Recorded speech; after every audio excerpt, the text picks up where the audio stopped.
So far, we have only seen 4 different worlds from Super Mario Odyssey in the reveal trailer from the Nintendo Switch presentation. These worlds being New Donk City, Mexico, the forest and/or greenhouse, and that LSD trip called the Food World. Are these huge worlds it? After all, in Yooka-Laylee there are only 5 worlds, but they are incredibly huge and offer a wide array of collectibles for the completionists out there. However, does this mean that Nintendo EPD will follow the same path? No, absolutely not. Hello to all my friends at Commonwealth Realm, it's me, Mario, woohoo, mamma mia, you number one, ha ha!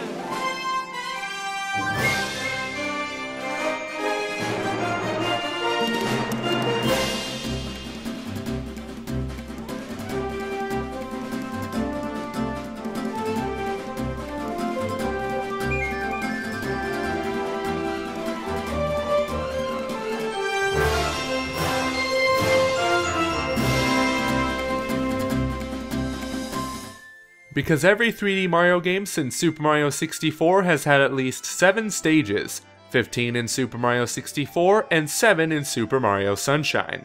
And don't even get us started on the amount of galaxies in both Super Mario Galaxy games. But what could this mean for Super Mario Odyssey? Not that much, most likely.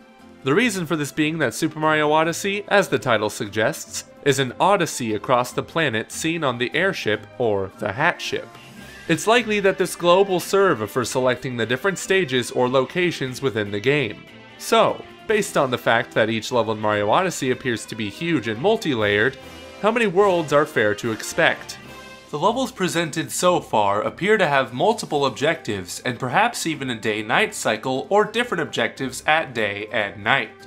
This was clearly evident in the Mexico/desert stage, which means that we will most likely follow the same line of progression as demonstrated in Super Mario 64 and Sunshine. Maybe not exactly stars or shine sprites, but probably something in the same vein or tied to powering the airship. We have a city, desert, forest with a touch of water to it, and a food world. What is then left of the traditional Mario levels? Bear in mind that every Mario game has some levels that are impossible to predict because they are so bizarre at first. For instance, the desert level appears to be covered in ice, and it is likely that one of the missions will be to use this ice for something or get rid of it entirely. In other words, we have to break the ice. Super Mario Odyssey, with its real-world inspiration, will have a snow or ice level. Hopefully there will be some more penguins to throw off the world's edge. Or even polar bears to ride. You're already riding a Sphinx in the desert, this is a Mario game after all. In Super Mario 64, the snow level was designed as a mountain. It is probable that a mountain will be the focal point, but not the main part of the stage. Perhaps there will be NPCs modeled after Eskimos, and more importantly, a crazy cap shop inside of an igloo. Come on, it's a given. The next level that we can probably expect is a volcano. Even though there's already one in the food level, but then again, what kind of Mario game would this be without floating lava? It makes perfect sense. We haven't seen any of that so far. Speaking of lava, will there be any castles in the game? Or are we going to Hotel Mario instead? I don't know about you, but I would rather go to a volcano. It's also likely that we will come across a level that is either underwater, at a beach, on a ship, or all 3 at once. Remember, this game is huge. Heck, why not bring back Isle Delfino for a spell? Or better yet, that eel from Mario 64, aka the Stuff of Nightmares. Since the theme of Mario Odyssey is Planet Earth, what better level to have than one based on the Grand Canyon, with NPCs taking the form of obnoxious tourists and enemies being bloodthirsty vultures. Okay, maybe not bloodthirsty, but you get the idea. And since Mario was created by a Japanese company, how can you not include Japan or something like it? We did see Miyamoto wear a shirt that showed off Mario in samurai gear. Maybe that's a hint of what's to come in Odyssey?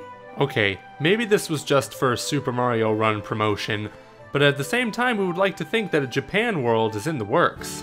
Oh, and you just know there is going to be some level that's haunted. Be it a mansion, castle, wasteland, King Boo, you know? But then again, one of the most important elements about Super Mario Odyssey is, just like Breath of the Wild, to break established conventions. So, will there be a new way to reach these levels and complete them compared to previous games? In every Mario game, when you get a star, you leave the world, but this time, when you complete an objective, how about you stay in that world and complete other objectives without starting the level over? This would mark for a new and unique way of exploring a Mario world. It might be just what they are trying to tell us, as there doesn't appear to be any hub world in this game except maybe for the hat ship. This would also mark for some brand new levels that were impossible to create in the past. Levels that we can just imagine, but never really get correct as to the fact that the Mario team might be breaking up some of the more well-known locations or elements in the franchise with something brand new. Something out of this world, perhaps. Basically, at this point it has been grassy fields, snowy mountains, giant seas, underwater areas, hot volcanoes, canyons, pretty much everything we would expect from a Mario game. Clouds, skies, galaxies, you name it. And this is where we might see some fantasy elements come into play. Maybe something alien to our own world, considering that the food world has no place in our real world. So who knows? Perhaps they might pull a Sheikah twist on us all. Not the same thing, but something that is radically different from things past seen in other Mario games. Something that will shake up the foundations of the franchise. This is no easy task to accomplish, as every 3D Mario game since Super Mario 64 have been masterpieces and some of the highest rated games of all time. So how do you take a masterpiece and make it even more of a masterpiece? In the case of Breath of the Wild, within the Zelda series, it was to reinvent the formula. Thinking differently, taking everything you know about Zelda and chucking most of it out the window while evolving everything else that is left and merging it with everything that is new and make it a one-of-a-kind experience. We got our next level Zelda, and now it's time for a next level Mario. Really, what is left to do and explore? Once again, we might be in for a surprise come this E3. As such, for the next episode of Inside Super Mario Odyssey, we will do a prediction as to what we can expect from the game demo and trailer 1 month from now, which will be 2 weeks prior to the event.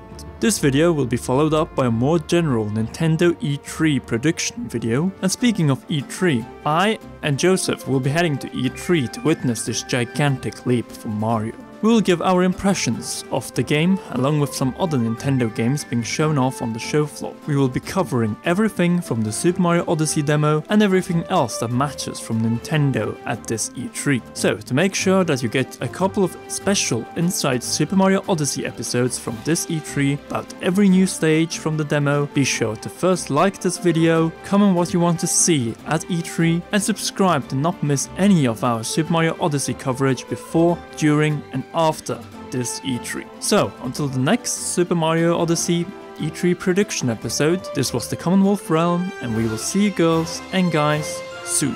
And before we go, we'd like to give a shout out to our following Patreon supporters: Transcended Sacred Courage, Cedric Diaz, Jerry Kaminsky, Rusty Caulfield, Eric Krochak, Zach Wurst, Hannah Johnson, Billy Cat, Arlie Fontes, Christopher Lang, Jonathan Dunnett, Oscar Teven, Sean Sweeney, and Adeline May Miller.